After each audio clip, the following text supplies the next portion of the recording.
What's going on, BG Keeper League? It's me, Ryan Gonzalez. So we had a fantastic 2023 fantasy football year. At least as good as it gets without me actually winning a little bit of cash. Our good buddy Bill, he won it yet again. That's twice in the past 3 years. The guy's a regular Patrick Mahomes, I guess. Who knew? But anyway, that's not why we're here. We're here because we're trying to determine who's going to draft where in the 2024 fantasy draft. Location still to be determined.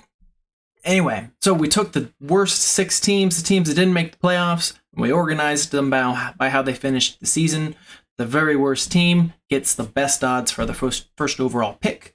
The second best team gets the second best odds, and so on and so forth. So this year, we're going to determine who gets what pick by using the 150th annual Kentucky Derby.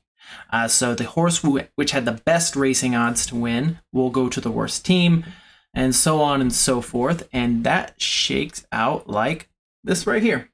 So this is our list. As you can see, Lucas did not do so good, but if you saw his team after draft day, you knew this was coming. Anyway, so here you can see how we paired up each person with each horse. Something to note, there's their odds there. The odds have been changing throughout the day. We took a snapshot in time earlier on race day. That's what we went with.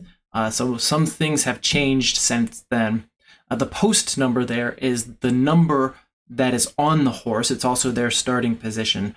So anyway, we're gonna jump over to the race in here just a couple minutes. But next source of business, every year we're sponsored by Fancy Whiskey. This year, it only makes sense. We're sponsored by the Calumet 15 year. You can see there's a horse right there on the bottle. That's why we're sponsored. Calumet Farms, if you didn't know, is actually a farm where they train racehorses. And this one's important because they had Whirlwind, which is the very first horse to capture the Triple Crown in 1941. So, tidbit of the day. Anyway, so we're going to switch over to this camera view. Here we've got, you can see the race is gearing up.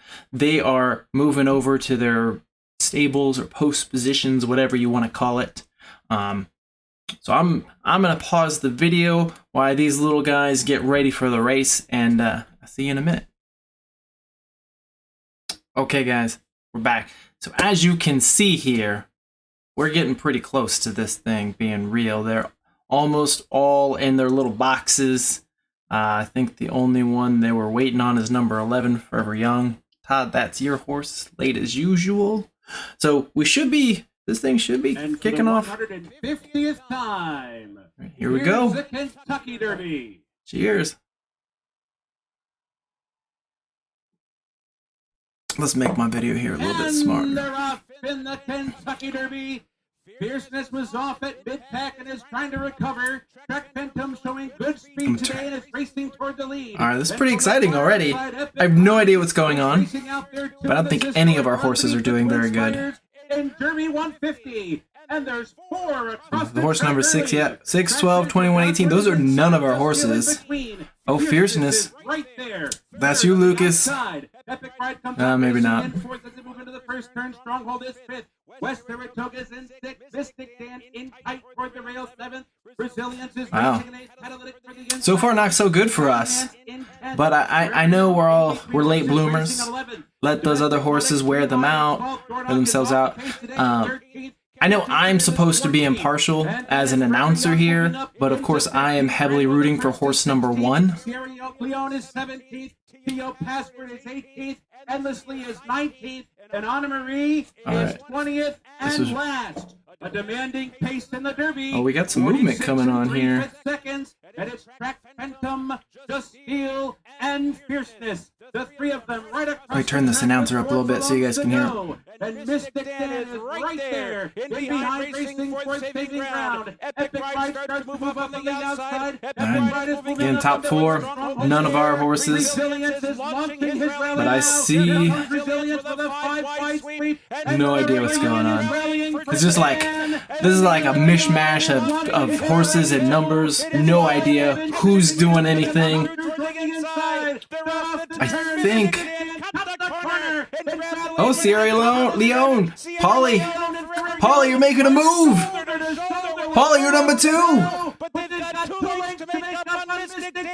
Oh, Forever Young. Who's Forever Young? That's Todd. Todd, you're in 3rd.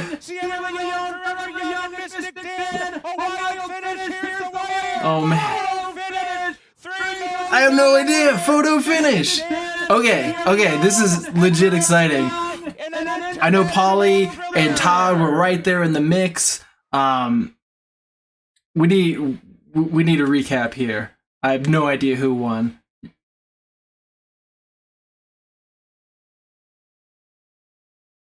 I know my horse was way back there. Okay, so here's the recap on the odds. I think they're reviewing the picture. They're gonna make us wait. Okay.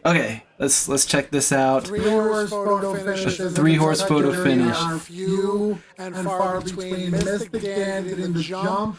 Mystic Dan, screw that guy. That's none of our horses. Storming down the middle of the racetrack.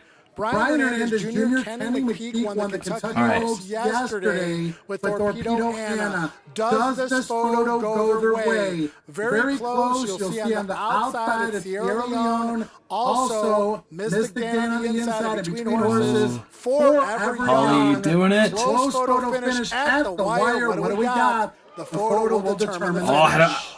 I don't know.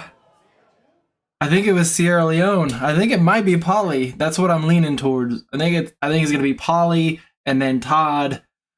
I have no idea. I wasn't paying attention for these other horses, so we'll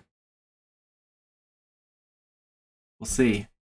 I totally anticipated this video recording was not going to go over 5 minutes or 7 minutes, but here we are. I guess they're gonna re-show this photo finish on a closer view here. Let's see.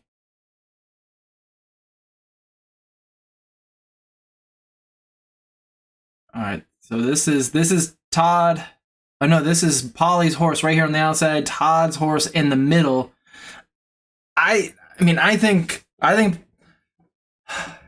Polly just edged him out, but we're gonna wait for the official announcement. We probably could start figuring out who wasn't first, because those were a lot more obvious, but all right, so they got us on the video on mute.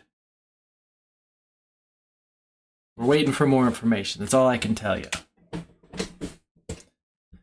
So, I guess I'll have a drink.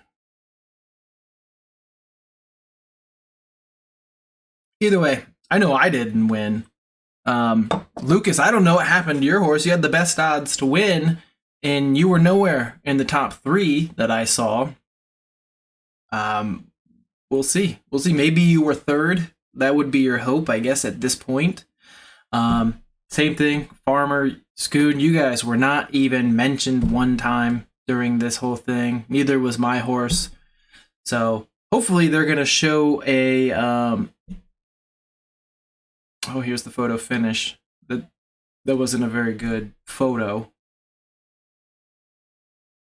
But I guess my my stream doesn't have audio. It's not very helpful.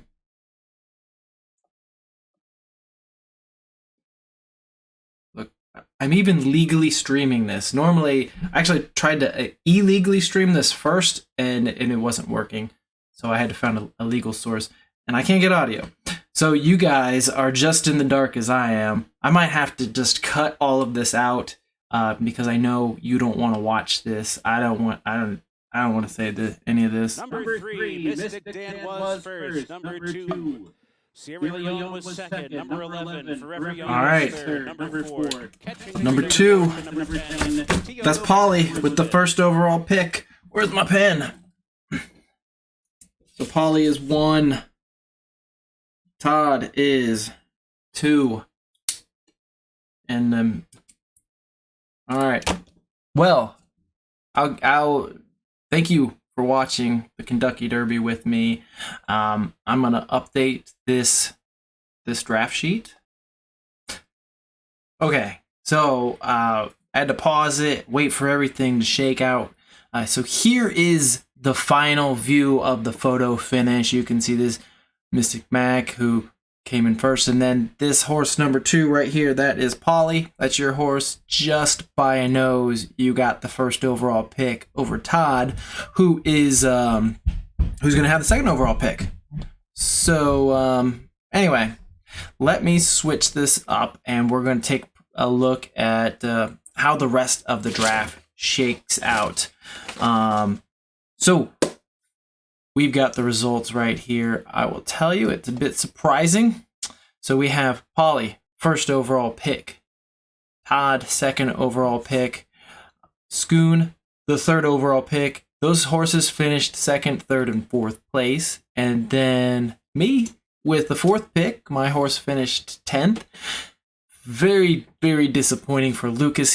His horse had the best odds to win, and yet finished 15th place out of 20. So he's get the 5th pick. And then last and definitely least, Farmer. I'm sorry, your horse finished dead last. You get 6th place, so 6th pick. Anyway, thanks for coming. Thanks for watching this. Sorry, it's a little bit longer than expected, but it was the most exciting horse race I've ever watched. They actually said this is only the 10th ever photo finish for a Kentucky Derby in 150 years, and I think they said the first ever 3-horse photo finish ever. So, good time to do this. We'll think of something more interesting next year. All right, talk to you guys next time.